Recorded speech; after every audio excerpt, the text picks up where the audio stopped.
session. Today we are honored to have with us a very distinguished corporate leader, Mr. Shamsuddin Sheikh. He served as CEO of Her Coal Energy and Angro Her Coal Mining Company.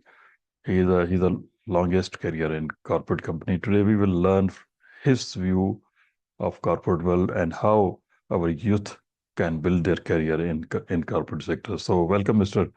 Shamsuddin Sheikh. Thank you. Thank you, sir. Honored to be here. अगर हम start करें आपकी early life और early career, आपकी शुरुआती तालीम कहाँ से शुरू हुई और करियर कहाँ से स्टार्ट हुआ और कहाँ पे एंड हुआ, तो ज़रा इसका मुख्तसर रन डाउन दे दें, फिर हम अपने डिस्कशन को बिल्ड करेंगे सर. अच्छा जी, thank you very much. So I'm from Hyderabad, Sindh. I studied at St. Bonaventures for the first 10 years. 1977, I completed my matriculate. 79, I completed my intermediate from Government College, Koleli. Then, for no fault of mine, I took 6 years to do my engineering at NAD University. Normally a 4-year course, which took 6 years because of the problems, law and order problems that were happening in those years. In 87, I joined Exxon at that time. At that time, it did used to be Angro. It was the parent company Exxon. So I joined Exxon in 87. And I had the honor of being a first Sindhi engineer joining Exxon at that time. Then after a year of training, I decided to have higher education. So I went to US in 88 and spent 3 years. I did my master's in engineering over there, in reliability engineering in America, and I also did my MBA. Came back in 91. I had come back really thinking that I'll go back, not stay here for a long period of time. I had my things set up in US. I had a job and everything. And I was planning to go back to US after 2 years because I had to spend 2 years over here because of some visa requirements. But I'm yet waiting for those 2 years to end. Still have not been able to, go back to US, at least for work. I've been to US many, many times. But when I came to Pakistan, I thought that for me to work in Pakistan would be better for me and for my family and for my country. Everything would be better that I work in Pakistan versus going abroad. So I joined Exxon.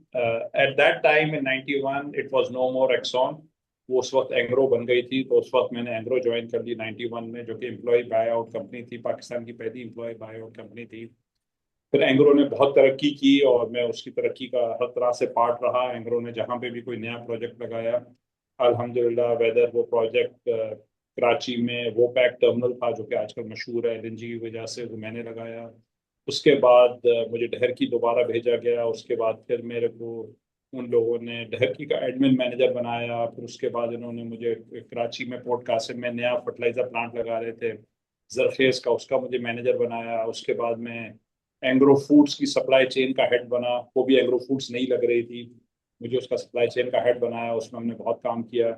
2012 में I was move to Thar coal project, जो मैं Engro energy को head कर रहा था. तो मैंने 2012 से लेकर 2019 तक वहाँ पे काम किया. जब वो प्रोजेक्ट एंड हुआ या ऑलमोस्ट एंड होने वाला था, तो मुझे बहुत माइनिंग का शौक था और मैंने एंग्रो पे बहुत इंसिस्ट किया कि हमें और माइनिंग के प्रोजेक्ट करने चाहिए. एंग्रो ने नहीं एग्री किया in their own wisdom. So in 2019, I took an early retirement from Angro and formed another company by the name of National Resources Limited. And we started doing the mining and exploration work in Balochistan. First of all, we worked with the government in Balochistan. Pakistan's biggest mining project, Rakutek, was under a dispute. There were lots of problems with their project. So first of all, when we formed this company, government asked us to help them resolve the problem, resolve the dispute between Antofagasta, Barrick Gold, and government of Pakistan and government of Balochistan. So we did that. For 3 years, I did that, and alhamdulillah, that problem got resolved. Lots of good things started happening. And at that time, we started doing our own exploration in Balochistan. So right now, my company has got 2 copper and gold leases in Chahi.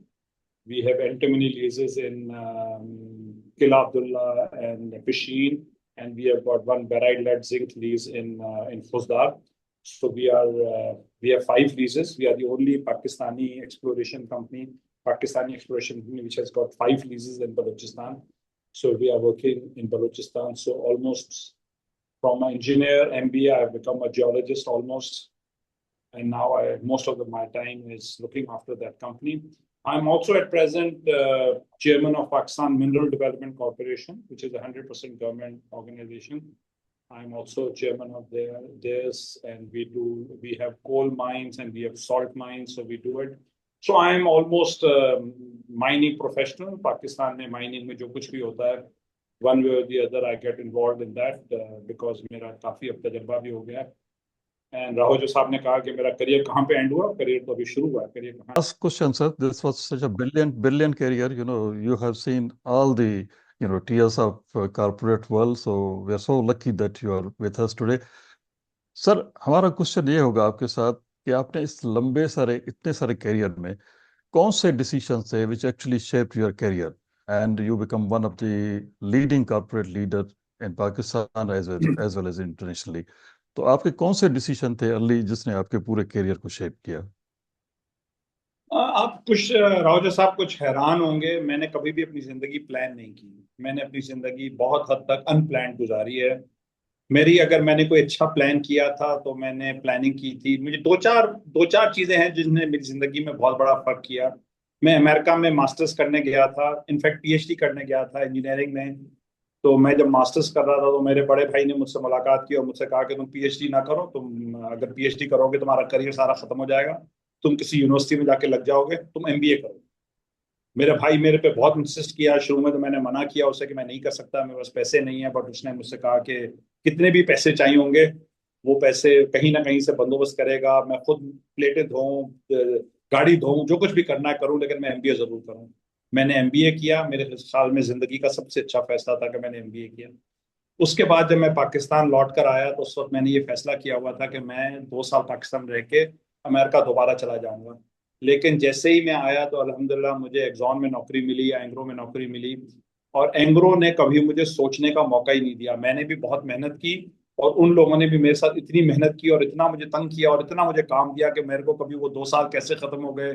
2 साल के बाद जो मेरे पास opportunity थी America जाने की, मेरे पास immigration थी ऑस्ट्रेलिया की, न मैं ऑस्ट्रेलिया गया न मैं पाकिस्तान गया. और आज अल्हम्दुलिल्लाह मैं समझता हूँ कि मैंने पाकिस्तान में बहुत अच्छा करियर गुजारा. तो मुझे एमबीए करना, एंग्रो में दाखिल करना, बिकॉज देखिए कॉर्पोरेट के अंदर आप खुद भी प्लान करते हैं और कंपनियां भी आपके लिए प्लान करती हैं. तो जब कंपनी आपको देखती है कि आपके अंदर क्या एबिलिटी है. मुझे अच्छी तरह से याद है कि मैं डहरकी में था और मैंने डहरकी में एक अप्रेजल लिखी थी अपनी, और उसमें मैंने लिखा था कि देखें मैं तो डहरकी में, आप लोगों ने मुझे एमबीए करने का डहरकी में भेज दिया है, मैं तो बहुत जबरदस्त बिजनेस का काम कर सकता हूँ. तो वो मेल जो थी वो मुझे बाद में बताया गया कि मेरी अप्रेजल जो है वो, चूंकि मैंने कंपनी में अपने अपने डिपार्टमेंट के अंदर आई वाज अमंग 1 और 2 टॉप गाइस, तो जो 2-4 टॉप के लोग होते थे उनको शौकत मिर्जा उनकी मेल पढ़ा करते थे या उनकी अप्रेजल पढ़ा करते थे. शौकत मिर्जा दो he was head of the company, मैं उनसे बहुत बहुत बहुत जूनियर था.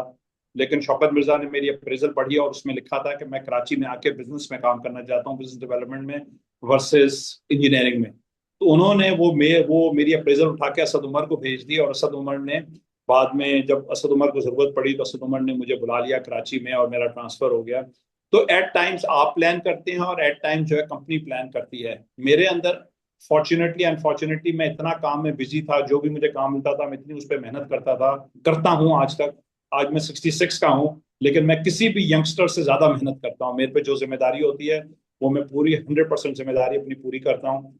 तो उस वक्त मेरे को एज कम्पेयर टू मेरे को प्लान करने के बजाय मेरे ख्याल में मेरा सारा का सारा करियर जो है वो एंग्रो ने मेरे लिए प्लान किया. मेरे को हमारे यहाँ फॉर्म्स हुआ करते थे, जो बाद में हम सीनियर बने तो हम लोगों के लिए प्लान किया करते थे कि ये हजरत जो हैं ये इतने अच्छे हैं, इनको कहाँ भेजना चाहिए, कौन सी ट्रेनिंग करानी चाहिए, किस जगह पे बिल्कुल इनका सही है करियर सर. बेहतर रहेगा. तो इस तरह कर करके एंग्रो ने मेरे को प्लान किया मेरा करियर, और मेरी प्लानिंग से ज्यादा कंपनी ने मेरे लिए प्लान किया. Very good sir, very very inspiring in fact. लेकिन मैं फिर भी ये समझना चाहता हूँ कि जी आपके पूरे करियर में जो आपका प्रोफाइल बना हुआ है इसमें कौन से फैक्टर हैं? एक्चुअली इट्स योर लक और इट्स योर कमिटमेंट और इट्स योर टेक्निकल एक्सपर्टीज और जो आपने एडमिनिस्ट्रेटिव स्किल्स आपने लिए थ्रू एमबीए, उसने कंट्रीब्यूट किया, और कॉम्बिनेशन ऑफ एवरीवन। तो कोई फैक्टर जिसको आप भी कहें कि जी इसने सबसे ज्यादा कंट्रीब्यूट किया, वो क्या था? Sir, I would say that it's combination of everything. It's the right company that I was in. It was my dedication. One thing that is there very much in me is that I'm a very dependable person. So if a task is given to me, किसी तरह भी हो जाए मैंने वो task पूरा करना है। अगर राव जो साहब आपने मुझे कोई टास्क दिया और मैंने वो काम करना और मैंने आपसे हाँ कर ली कि मैं ये काम करूंगा, उसके बाद अगर आपने मुझसे दोबारा से वो पूछा कि शम्स ये काम हुआ कि नहीं हुआ, I would consider it as huge huge मेरी आप बेइज्जती कर रहे हैं, आप मुझसे पूछ रहे हैं। आपने मुझे जो काम दिया था, मेरा काम है, मैंने अब आपको काम दे दिया, आपने मुझे काम दे दिया, मैंने हाँ कर लिया, तो मुझे आपको अपडेट करना है, मैंने आपको बताना है, मैंने आपको अपने चैलेंजेस बताने हैं, मैंने वो रिजॉल्व करना है। दुनिया इधर की उधर हो जाए, वो काम मैंने करना है। और मैंने अपने सुपरवाइजर को कभी भी शर्मिंदा होते हुए नहीं देखना कि मेरा बॉस मुझसे कहे कि शम्स तुमने ये काम नहीं किया, मुझे ये शर्मिंदगी हुई है, फलाना हुआ। I would never never never do it. I am the most dependable person. मैं काम करूंगा, सही तरह से करूंगा, what ever is required I will make it happen. बहुत सारे लोग मुझसे कहते हैं कि एट टाइम्स मैं काम करने के लिए मैं बहुत सारे गलत रास्ते भी इख्तियार कर लेता हूँ, जो जो कि कंपनी के एसओपीज के मुताबिक नहीं भी होते। ये मैं क्रिटिसिज्म को किसी हद तक एक्सेप्ट भी कर लेता हूँ कि मैं तो गोल को देखता हूँ, मैं पाथ टुवर्ड्स द गोल नहीं देखता, which is not something to be proud of. आदमी को एक पाथ भी, कंपनी ने जो एक एसओपी बनाया हुआ है वो भी देखना पड़ता है। लेकिन समहाउ दी अदर मेरे अंदर ये मैं इस काम को आखिर तक पहुंचा देता हूँ। एट टाइम्स कभी एसओपीज नहीं भी देखता। बिल्कुल, इसमें बिल्कुल आप तो बिल्कुल सही कह रहे हैं जी। सक्सेस के लिए आपका एटीट्यूड जो है ना, वो सबसे ज्यादा प्रीडोमिनेंट रोल प्ले करता है। अगर आपका एटीट्यूड हो, टास्क हो, डेडलाइंस हो, कमिटमेंट हो, टैक्टिस हो, उसको अच्छी हल हल करने के लिए, तो कामयाबी जरूर मिलती है। तो सर एक क्योंकि ये जो हमने ग्रुप बनाया है, उसमें सारे के सारे यंग एस्पायरेंट्स हैं, उसमें मोस्टली लोगों की चॉइस बनती है कि जी हम किसी तरह से गवर्नमेंट सेक्टर में चले जाएं। लेकिन हमने पहले भी इस तरह से सेशंस किया है जिसमें हमने ये डिस्कस किया है कि जी गवर्नमेंट सर्विस का तो दरवाज़ा बंद हो गया है। 1% hardly make to the government servant. Corporate world तो इतनी खुली हुई है। तो आप किस तरह, क्योंकि हमने पूरी जिंदगी इसमें गुजारी, तो आप क्या मशवरा देंगे हमारे यंगस्टर्स को कि वो कॉर्पोरेट सेक्टर में किस तरह इंटर हो, अगर इंटर हो जाएं तो किस तरह परफॉर्म करें कि आपके तरह उनका एक ब्रिलियंट करियर बन जाए? तो how do you you know kind of suggest our youngsters? देखिए सर, जिस जमाने में हम लोग पढ़ाई किया करते थे, एज ए यंगस्टर हम पढ़ते थे, तो हम पढ़ने में हमारे पास दो या तीन शोबे थे जिसमें हम काम कर सकते थे। हम कहते थे कि या तो हम इंजीनियर बन जाएं या डॉक्टर बन जाएं, एट बेस्ट जो हम में से थोड़े बेहतर होते थे वो एमबीए बन जाएं, या गवर्नमेंट सर्विस कर लें। मेरी एक तो अच्छी बात ये थी, दो मेरे वालिद गवर्नमेंट सर्वेंट थे, लेकिन कभी भी मेरे घर के अंदर कभी भी कोई इस तरह की बात नहीं हुई कि कभी गवर्नमेंट सर्वेंट बनना है। जब हमने 86 में इंजीनियरिंग कंप्लीट की, तो उस जमाने में जुनेजो साहब का 6 पॉइंट प्लान चल रहा था, जिसमें बहुत लड़कों को, सिंधी लड़कों को बहुतों को नौकरी मिल रही थी। मुझे भी लड़कों ने कहा कि तुम आओ किसी वर्कशॉप के, एज ए मैकेनिकल इंजीनियर तुम किसी वर्कशॉप के हेड बन जाओगे, सिंध में कहीं ना कहीं बन जाओगे और तुम्हारी बड़ी ऐशी हो जाएगी, बहुत पैसे कमाओगे, ये करोगे वो करोगे। मैंने एक मिनट भी इस चीज को नहीं सोचा। अब मैं क्या कहता हूँ, मैंने अपने बच्चों को क्या कहा, मेरे बच्चों ने तालीम हासिल की, और मैंने कभी भी बच्चों को ये नहीं कहा कि तुम ये तालीम हासिल करो और तुम ये तालीम हासिल करो। मैंने कहा जो तुम्हारा इंटरेस्ट है जिंदगी में, उसमें तालीम हासिल करो। अगर तुम क्रिकेटर बनना चाहते हो तो क्रिकेटिंग की तालीम हासिल करो, क्रिकेटिंग में बेहतर बन जाओ। तुम जो चीज भी करो दुनिया में उसके बेस्ट बन जाओ, तुम्हारा वो शौक और तुम्हारी तालीम और तुम्हारा टाइम, ताकि तुम जब भी ऑफिस जाओ या कोई भी काम करो तो तुम ये मत सोचो कि मैं किसी मुसीबत में जा रहा हूँ। क्यों मैं जा रहा हूँ ऑफिस, सुबह को 9 बजे कैसी होती है और रात को 5 कैसे बजते हैं, 7 कैसे बजते हैं। मैं कभी 9 बजे नहीं जाता, मैं ऑफिस 10 बजे पहुंचता हूँ, लेकिन शाम का मुझे पता ही नहीं होता। जब मेरा काम खत्म हो जाता है तो मैं उठ के आता हूँ, because every minute that I am sitting there I am enjoying myself. ये मेरी हॉबी है, मेरा काम नहीं है। मुझे तनख्वाह भी मिलती है और बहुत अच्छी तनख्वाह भी मिलती है, लेकिन मेरी हॉबी है, तो मैं वो काम करना चाहता हूं। तो मेरी एडवाइस सबके साथ ये है कि वो तालीम हासिल करें, उस चीज में एक्सपर्टीज हासिल करें जो उनका अपना शौक है। दूसरी बात ये कि जब वो ये डिसाइड कर लें कि किस चीज में करना है, तो फिर उसके अंदर वो वर्ल्ड क्लास बनने की कोशिश करें। दुनिया में आज के वक्त में सेकंड क्लास, किसी चीज में भी सेकंड क्लास जो है वो काबिल कबूल नहीं है। आज दुनिया खुली हुई है, दुनिया की हर चीज हर किसी को पता है, इंटरनेट पे, एआई पे, ये सब चीजें वो हैं। अब मेरी फॉर एग्जांपल मेरी उम्र 66 है, मुझे क्या जरूरत है कि मैं एआई पे काम करूं? मैं तो किसी दिन भी रिटायरमेंट भी ले सकता हूं, मैंने इतने पैसे भी जमा कर लिए हैं कि मैं रह सकता हूं। अभी भी मैं एआई का कोर्सेज अटेंड कर रहा हूं। 1991 में राजू साहब, मैं आपको बताऊं, 91 में मैंने जब अमेरिका में था तो मुझे सबसे पहली नौकरी जो मिली थी वहां पे, जिस जमाने में कोई आर्टिफिशियल इंटेलिजेंस को सुनता भी नहीं था, 1991 में, ये मैं बात नहीं कर रहा, मैं आज से बड़ी बात। 35 साल पहले की बात कर रहा हूँ, 35 साल पहले की बात कर रहा हूँ। Colorado Colorado institute of artificial intelligence ने मुझे जॉब दी थी कि आप यहाँ पर काम करें और आर्टिफिशियल इंटेलिजेंस की एप्लीकेशन बनाएं। उस जमाने में 35 साल पहले अमेरिका में इन चीजों पे काम हो रहा था, हमने वो चीजें सीखी उस जमाने में और आज तक। लेकिन एक हैविंग सेड दैट कि गवर्नमेंट में जॉब नहीं है, कॉर्पोरेट वर्ल्ड खुला हुआ है, कॉर्पोरेट वर्ल्ड में काम किया जा सकता है, यस किया जा सकता है, लेकिन कॉर्पोरेट वर्ल्ड भी बहुत तेजी से चेंज हो रहा है।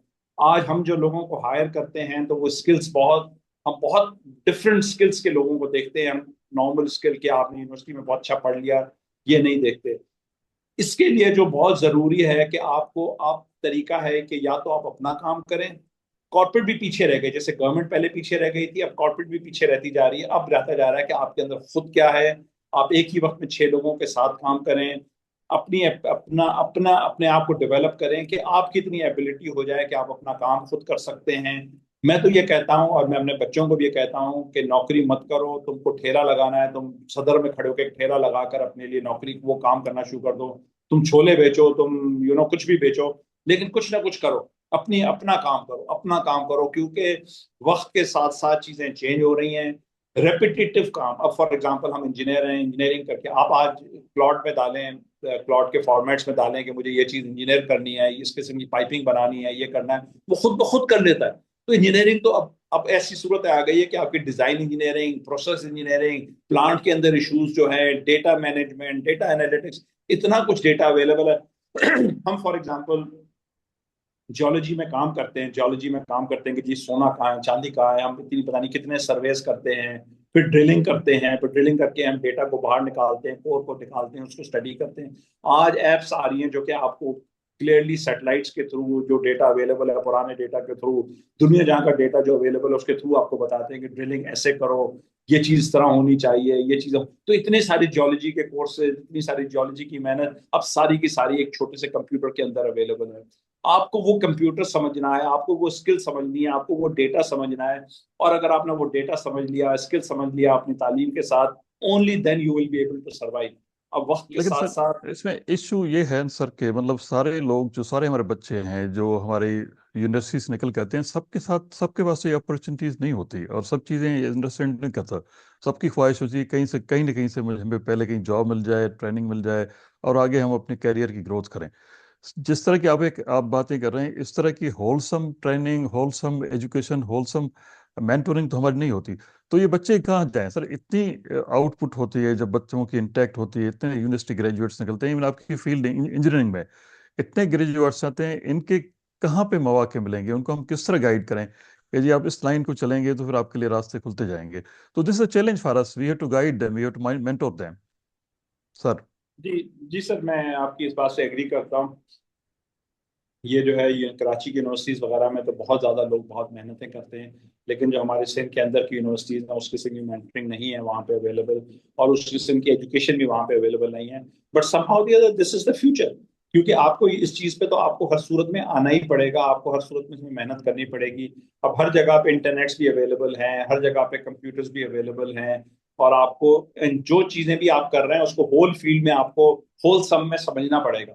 उसमें सिर्फ आप अपनी अगर माइनर चीजें कर रहे हैं और सिर्फ आप अपनी फील्ड के अंदर ही कोई काम कर रहे हैं, वो चीजें अब बहुत मुश्किल है कि काम कर सकें। अब आपको अच्छा है, बुरा है, मुश्किल है, अवेलेबल है, नहीं है, बट आपको अपने फील्ड से निकलना पड़ेगा, आपको अपने साल से निकलना पड़ेगा, आपको आपको बहुत मेहनत करनी पड़ेगी, तभी आप जाकर इन फील्ड्स में आ सकेंगे। अभी कॉर्पोरेट वर्ल्ड जो है वो अगले 2 4 5 7 साल तो चलता रहेगा, लेकिन उसके बाद उसकी जॉब्स भी आनी खत्म हो जाएंगी, और वो लोग जो स्किल वाले होंगे वो काम करेंगे। The only thing, as they say, the only thing that is happening in life is a change. सिर्फ चेंज कांस्टेंट है, बाकी हर चीज चेंज हो रही है, बाकी हर चीज चेंज हो रही है। तो चेंज ही रहेगी और आपको हर वक्त अपने आप को चेंज करना पड़ेगा। मैं भी आज, मैंने इतना अर्सा जिंदगी में काम किया, पहले मैंने इंजीनियरिंग में काम किया, फिर बिजनेस में काम किया, फिर फैक्ट्री में काम किया, फिर मैंने दूध जमा करना शुरू किया। आज मुझसे आप पूछिए राजू साहब, दूध को मुझसे बेहतर बहुत कम लोग हैं जो दूध की साइंस को समझते होंगे, दूध होती क्या चीज है। दूध आता कैसे है, भैंस में दूध में क्या होता है, गाय में क्या होता है, ऊंट में क्या होता है, कितना फैट होता है, कितना एसएनएफ होता है, उसको किस तरह बचाया जाता है, उसमें किस तरह बैक्टीरिया होता है, बैक्टीरिया को किस तरह बचाया जा सकता है, फैक्ट्री किस तरह बनाई जा सकती है, आइसक्रीम किस तरह बनाई जा सकती है, यूएचटी क्या होता है, पेस्चराइज क्या होता है, ये टेट्रा पैकेट डब्बे क्या होते हैं। अगर आपने ये जब चीज खत्म कर ली तो आप आइए मुझसे माइनिंग की बातें कीजिए। मैं आपको माइनिंग, मैं आपको पावर प्लांट, मैं आपको कॉपर एंड गोल्ड की माइनिंग, मैं आपको एंटीमनी की माइनिंग, इतनी चीजें बता सकता हूँ कि आप हैरान हो जाएंगे। ये सब चीजें वक्त के साथ साथ साथ साथ साथ साथ मैं लर्न करता रहा हूँ। लेकिन उससे सर पहले मैं इंजीनियरिंग कर रहा था, तो बहुत मेहनत की जरूरत है। जब मैं पहली दफा मुझे एक दफा शौकत मिर्जा ने कहा कि आप ये वो पे एक टर्मिनल लगाएं, जाके पोर्ट कासिम में टर्मिनल लगाएं, जो मेरे हाथ से टर्मिनल लगा। वहां से गोरे आए, गोरों ने आकर मुझसे सवाल जवाब किया। तो मुझसे पूछा, जो गोरे आए थे जॉइंट वेंचर पार्टनर, सबसे पहले शौकत मिर्जा को बोला कि आपने किसको रखा हुआ है इधर, इसको तो एक लफ्ज नहीं आता कि ये करेगा क्या। शौकत मिर्जा ने कहा नहीं, ये मेरा आदमी है, ये सब सीखेगा। मुझे उन्होंने कहाँ भेज दिया, कहाँ भेज दिया, कहाँ भेज दिया, और मैंने भेज के सीखा। सीखना जो है सर, वो कांस्टेंट है। जो सीखने से भागेगा, जो सीखने की अपॉर्चुनिटी नहीं लेकर आएगा, उसको 24 घंटे काम करना पड़े, 25 घंटे काम करना पड़े, सीखना लाजमी है। और चेंज को सीखे कि दुनिया किस तरह चेंज हो रही है। ये बिल्कुल सही है, लेकिन सब लोग जो ना, आप हमारे रोल मॉडल तो बन सकते हैं, लेकिन सब लोग शम्सुद्दीन शेख तो नहीं बन सकते ना। मतलब हमने तो कहीं ना कहीं से स्टार्ट तो करना है। एक चीज जो आपके डिस्कशन से हमने थोड़ी सी सीखी, और हमने इस पे पूरा सेशन भी किया था कि जी तीन चीजें हैं। एक तो कॉर्पोरेट सेक्टर है, एक पब्लिक सेक्टर है, एक एंटरप्रेन्योरशिप है। जिसपे हमने पहले भी डिस्कस करके इस पे कंक्लूड किया था कि जी एंटरप्रेन्योरशिप में आपके अनसक्सेसफुल नाकाम होने के कोई 90 मतलब चांसेस बिल्कुल 1% है।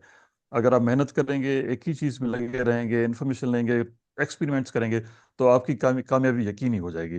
तो मुझे लगता है कि आप भी हमारे बच्चों को, हमारे यंगस्टर्स को यही कह रहे हैं कि जी आप अपना काम करें, क्योंकि जॉब्स के दरवाजे अब आस्ते आस्ते बंद होना शुरू हो गए हैं। मतलब गवर्नमेंट में तो हो गए हैं, कारपोरेट जॉब्स अब आस्ते आस्ते बंद हो रही हैं। बच्चों को हमें एंटरप्रेन्योरशिप पे इनकरेज करना चाहिए।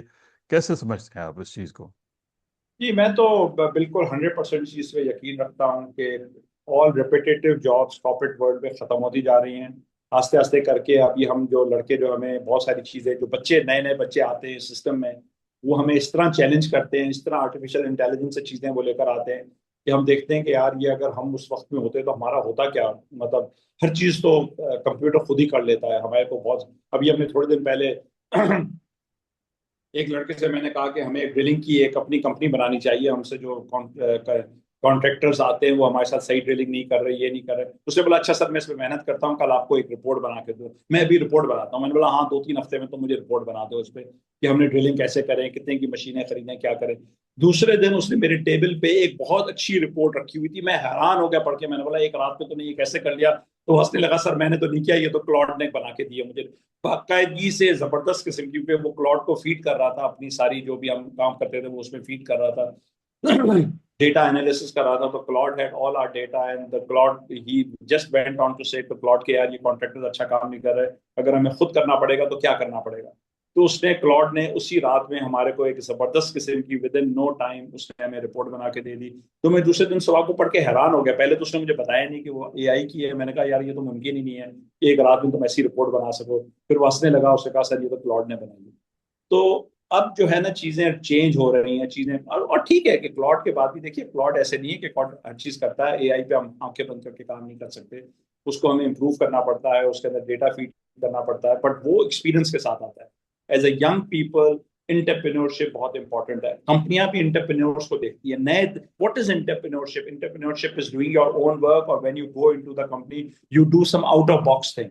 आप वही चीज जो कि रोजाना हो रही है, वही अगर आप करेंगे तो फिर वो कोई काम ना हुआ। अगर आप ऑफिस में भी जाते हैं और ऑफिस में जाकर रोजाना अपने बॉस को चैलेंज करते हैं, वो जमाना खत्म हो गया कि जब हम कहते थे बॉस ने जो कह दिया वो कह दिया। आज बॉस जो है ना, वो ये भी चाहता है कि उसको चैलेंज किया जाए, उसको नई नई बातें बताई जाएं, उससे उसको जाके लड़के जाएं, कंप्यूटर्स पे सीखें, आईएआई पे करें, दूसरी चीजों पे करें, सीख कर आकर बताएं कि सर ये करें। तो ऑफिस के अंदर भी आपने काम करना है तो आपको आउट ऑफ बॉक्स कोई काम करना चाहिए। आउट ऑफ बॉक्स करने के लिए जरूरी है कि आपको उस सब्जेक्ट में इंटरेस्ट हो, उसमें आप टाइम लगा सकें, सोच सकें। और इसी तरह से अगर आप फील्ड के बाहर बैठकर काम करते हैं तो वो भी करें। आज हमारे इतने सारे लड़के हैं जो कि ऑफिस में भी काम करते हैं, मुझे पता है कि वो बाहर भी वही काम करते हैं, लोगों को कंसल्टेंसीज प्रोवाइड करते हैं।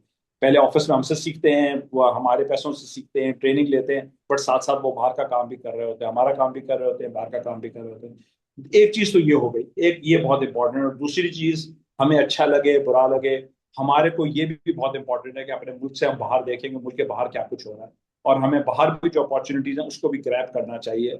हम सिर्फ ये अगर सोचते रहें कि पाकिस्तान में बैठकर हम पाकिस्तान के लिए ही काम करते रहेंगे, ये भी मेरे ख्याल में अब नहीं। अब ये ग्लोबल वर्ल्ड है, दुनिया में जहां पे भी आपने जियोलॉजी पढ़ी, आपने इंजीनियरिंग पढ़ी, आपने मेडिसिन पढ़ी, आपने एक्स पढ़ा, वाई पढ़ा, जो भी पढ़ा, दुनिया आपके लिए खुली हुई है। आप दुनिया में देखें कि क्या हो रहा है और दुनिया में जाके काम करें। आजकल डिजिटल नोमैड हर दुनिया में हर जगह पे काम कर रहे हैं, आप उन जगहों पे जाके काम करें।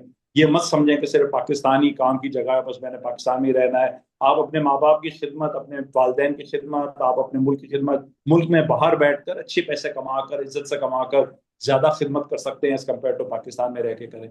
तो आपके लिए दुनिया छोटी हो गई है या दुनिया बड़ी हो गई, जिस तरह भी आप कहना चाहें, दुनिया बड़ी है। एंटरप्रेन्योरशिप करें, ऑफिस के अंदर भी आकर आउट ऑफ बॉक्स काम करें।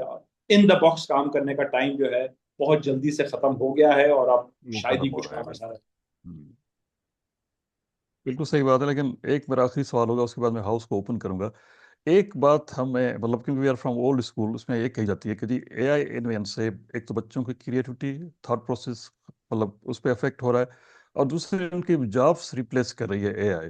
तो आप इस बात से सहमत हैं, एग्री करते हैं कि एआई की वजह से हमारे नए नौजवान नौजवान बच्चों के लिए जॉब अपॉर्चुनिटीज कम कर रही हो रही हैं, और बहुत सारे जॉब अब एआई रिप्लेस कर रही है।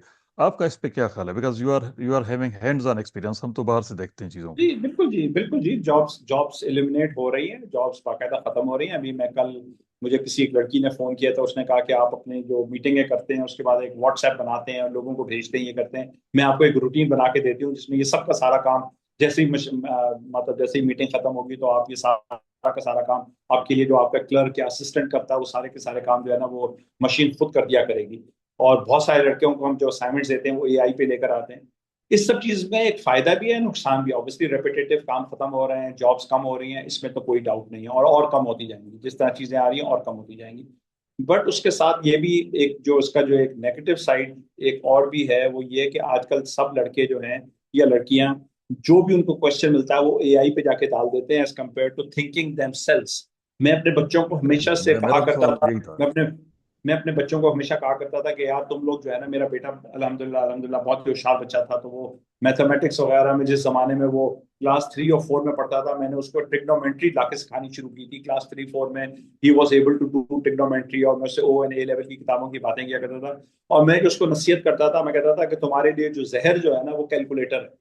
Please do not bring calculator in front of you should do your mental maths. अगर आपको पता होना चाहिए कि 20 मल्टीप्लाइड बाई 25, 25 मल्टीप्लाइड बाई 30.7 क्या नंबर बनता है। अगर आप बेशक सही नंबर भी ना निकाल के ले आए, लेकिन विद इन 95% अगर आपको पता हो कि 30.7 मल्टीप्लाइड बाई 20 क्या नंबर बनता है, 600, सर 610 होगा, 611 होगा, 600, that's good enough. That is the mental skill that is required. That mental skill is very very quickly being run out. आजकल लोगों के हाथ में कैलकुलेटर्स हैं, कर अपने स्मार्टफोन्स हैं, सब वो करते हैं। जो क्वेश्चन उनको दिया जाए इससे पहले कि आप कुछ क्वेश्चन करें, अभी राहुल जो साहब आप दुनिया में बहुत ट्रैवल करते हैं, मुझे पता है, आप अपना प्लान डाल दीजिए ना एआई पे कि मुझे टर्की जाना है और मेरा ये शौक है और मैं नेचर देखना चाहता हूँ और ये करना चाहता हूँ और फलानी चीज करना चाहता हूँ, वो एक ऐसा प्लान आपको बना के दे देगा कि आपको कोई रिसर्च करने की जरूरत ही नहीं है। सर्च मैं करने की अभी या ट्रैवल अभी एजेंट मैं रख थोड़े दिन देगा। पहले मैं के टू पर ट्रैक करने की तैयारी कर रहा हूँ या कर जा रहा हूँ। तो उसमें मैंने लिख कर दिया, उन्होंने मुझे ऐसा तंग कर दिया एआई ने कि तुम पहले ये करो, फिर ये करो, फिर ये करो, फिर ये करो, इतनी दफा ये हाइक करो, इतनी दफा ये करो, ऐसे जूते पहनो, या वहां पे तुम्हारे साथ ये होगा, तुम्हारा वजन कितना है, तो ये तो वो इतनी सारी चीजें इंफॉर्मेशन आपके पास आ जाती है अगर कोई भी चीज आप डालते हैं। तो जो that ability to do your own research, ability to think कि ऐसे ना करूं ऐसे करूं, वो एबिलिटी भी हमारे अंदर कम होती जा रही है। These are all the negative sides of AI, but AI is there for ever. AI तो हमेशा इंप्रूव होता रहेगा। और आपको बहुत ही ओरिजिनल थिंकर होना पड़ेगा राव जो साहब। अगर आप ओरिजिनल जेन्युइन थिंकर हैं तब आप कुछ काम कर पाएंगे। अगर आप सिर्फ ऐसे ही आपका काम है सिर्फ क्लर्की करते रहें या कोई चीज मिलती रहेगी उस फाइलों पे साइन करते रहें, यकीन जानिए ये आप बिल्कुल ही एंड पे पहुंच चुके इसका हैं। कोई मुस्तकबिल नहीं है। बिल्कुल सही बात है, मैं फुल्ली एग्री करता हूँ। अब मेरा मेरा बस भी बच्चों के साथ यही होता है कि ये apply your brains, apply your own thought process, own imagination, don't depend on AI. मतलब जब हम ये बातें करते हैं तो हमें बच्चे कहते हैं you are old school, now things have been change, you have to actually keep a pace with technological innovation. तो लेकिन ये भी एक साथ साथ चलता है, लेकिन डेफिनेटली हम उसी बात पे कहेंगे जी, apply your own mind and brain. आप हमारे एक रोल मॉडल हैं, मतलब नॉट ओनली करियर में लेकिन हर तरह से है, क्योंकि हमने काफ़ी क्लोज एक दूसरे को एसोसिएट किया, हमने बहुत सारे प्रोजेक्ट्स पे काम पे भी किया है। आप जैसे लोग सदियों में पैदा होते हैं, हमें बड़ा फख्र है कि आप न फकत सिंध की खिदमत कर रहे हैं लेकिन पूरे पाकिस्तान की खिदमत करते हैं। आपको हमने इसलिए आज यहाँ पे जहमत दी कि आप बच्चों में एक सोर्स ऑफ इंस्पायरेशन, एक बॉन्ड मेंटोरिंग, एक किस्म का जज्बा पैदा करें कि आप अगर ये चीज़ें करेंगे तो ज़िंदगी में आपको कामयाबी मिलेगी। जब आप ज़िंदगी में कामयाबी मिलेगी तो आप अपने कौम की, मुल्क की और पूरे आलम इंसान की खिदमत कर सकेंगे। Sir, it was such a wonderful to interact with you, we really learned a lot from you.